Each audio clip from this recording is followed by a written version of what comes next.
Hi there, I'm Renos Vakis, lead economist at the World Bank, and your host for Accelerating Development Ideas for Impact. This is not your typical podcast. It's an AI powered conversation brought to you by the World Bank Institute for Economic Development, where we unpack the latest research with one goal in mind, turning big ideas into real world impact. Let's get started. Thank you for the introduction, Rinos. You know, we pour so much hope and so much money into education, always looking for that one thing that will make a difference. We track test scores, we look at graduation rates, but what if the most important changes are the ones that are harder to measure? That's exactly the question at the heart of the report we are discussing today, titled Can Teaching Growth Mindset and Self Management at School Shift Student Outcomes and Teacher Mindsets? Welcome to the first episode in our Growth Mindset series, where we look at two huge experiments in Indonesia, a country that, despite major investments in schooling, has seen student learning levels stay stubbornly low. Right, so they tried something different, a program called All Can Succeed for ninth grade students. What was it about? It was a simple 6-session curriculum. The first part taught students about growth mindset, this powerful idea that your intelligence isn't fixed, you can actually develop it. That it's about effort, not just being smart. Exactly. And the second part was about self-management, practical skills like how to set goals, how to make a plan, and how to stick with it even when things get tough. Okay, so they rolled this out in over 2,000 schools. I see they tested two versions, one with just the lessons and another that added things like posters and daily reminders in the classroom. They did. And everyone was watching for one main result. Would this program raise scores on the national exams? And did it? It did not. And here's where this gets really, really interesting. On that primary goal, improving test scores, there was no change. But the program succeeded in other ways that were just as important and in some cases completely unexpected. And that's actually a bit of a puzzle, isn't it? Because this wasn't the first time the team tried something like this in Indonesia. Right, and this is important context.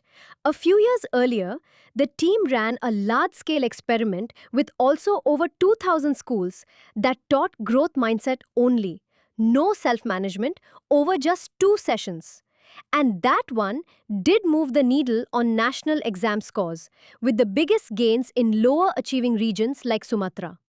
Those promising results are a big part of why the Ministry of Education asked for this longer, more intensive program in the first place. So the short, focused version raised test scores, but the longer, broader version we're discussing today didn't.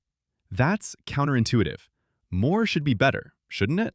You'd think so, but the paper takes that puzzle seriously and offers a few candidate explanations. One is that adding self-management may have diluted the growth mindset message. Students had more concepts to absorb at once. Another is timing. This program ran late in the school year, close to the exams, leaving little runway for changes to show up in scores.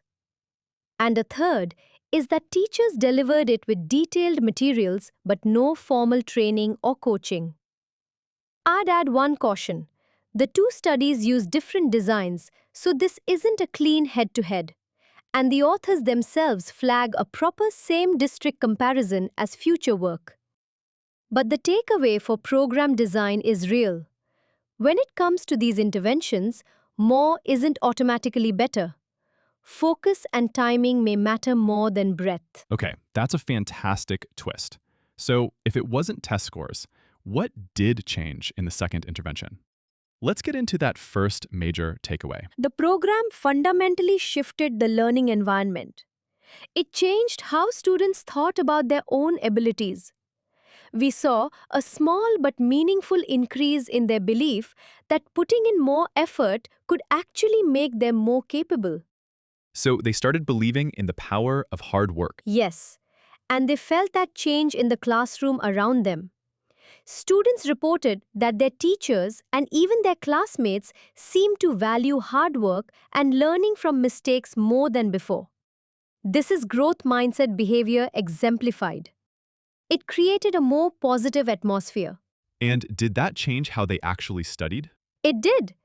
They started using the specific strategies taught in the program.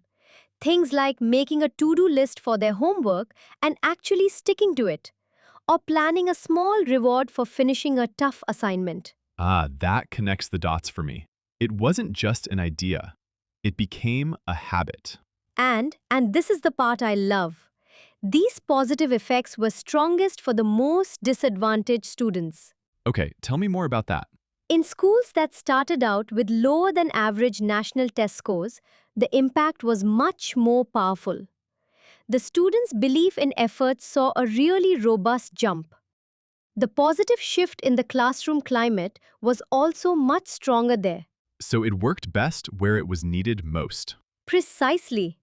And the same was true for individual students who had lower grades to begin with.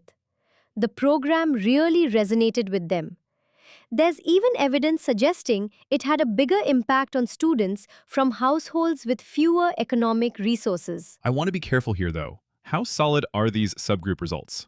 Good to flag because they vary. The strongest one, the jump in effort beliefs in lower performing schools, holds up even after the most rigorous statistical correction the authors apply for testing many outcomes at once. The classroom climate effect in those same schools holds up for the lessons only version. But some of the others, including the household assets result, don't survive that correction. The paper treats those as suggestive. So the honest version is, a couple of these disadvantaged student effects are robust, and the rest point in a promising direction. That's incredibly important. For many of our listeners, these issues of equity are not abstract policy debates. They shape daily life and work in communities around the world. Absolutely. And when you consider the cost, it becomes even more compelling. The first intervention just on growth mindset cost below 25 US cents per student. In this second intervention, the simpler version of the program cost just 69 US cents per student.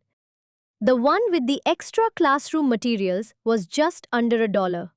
Less than $1 per student to create a more positive, effort-focused classroom, especially for those who are struggling?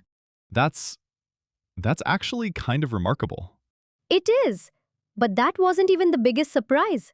The second key takeaway from the report was an impact that no one was looking for. Okay, I'm hooked. What was it? The program was designed for students, but one of its most robust effects of all, one of the few that survived the strictest statistical checks, was on the teachers. On the teachers? How? They weren't the ones getting the lessons. They were the ones delivering the lessons. And in doing so, their own mindsets started to shift. This was quite surprising because the program did not deliver training on growth mindset to the teachers, just materials on how to implement the lessons. Specifically, we saw a notable and statistically strong increase in teachers' belief that failure is enhancing. That failure is a good thing? A learning opportunity, yes. A core part of the growth mindset. Teaching these ideas to their students actually embedded the ideas in the teachers themselves. This effect was so strong, it held up even under the most rigorous statistical checks. Wow. So this is the tricky part policymakers face, right? You design a program for one group, and the real magic happens with another. What does this mean in practice? It means you found a low-cost, scalable way to do professional development without ever pulling teachers out for a workshop. A teacher who believes failure is a chance to learn is more likely to show compassion to a struggling student. And encourage them to try again instead of giving up, which is probably why the students felt the classroom climate had improved so much. Exactly. It's a virtuous cycle. The teacher's new mindset lightly created the supportive environment where the most disadvantaged students in particular could thrive.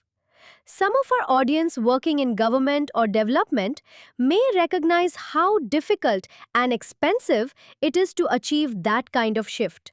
This really changes how we should think about designing programs. So, as we wrap up, what are the big lessons here for policymakers? I think there are three.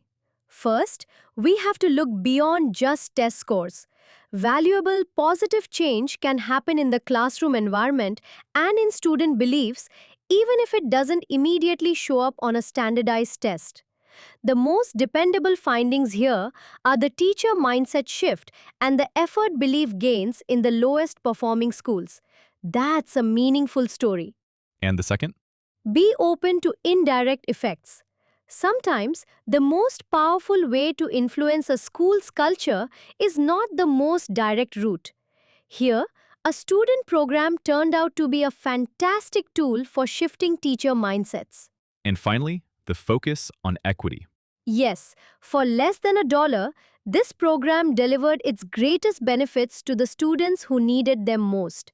It's a powerful reminder that sometimes the most effective tools for creating equitable classrooms are also the most affordable. It's a completely different way of seeing what success in education can look like. It really is. It shows that progress isn't always about a single number going up. Sometimes it's about building a foundation of belief in students and in teachers that effort matters and that everyone can grow. That kind of change doesn't just prepare students for a test, it prepares them for life. And that's a goal every policymaker can stand behind.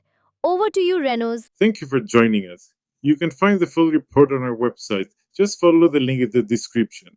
Be sure to subscribe to be the first to know about upcoming episodes. And before you go, how do you plan to put what you learn into practice? And what topics you'd like us to explore next? We'd love to know. Until then, goodbye.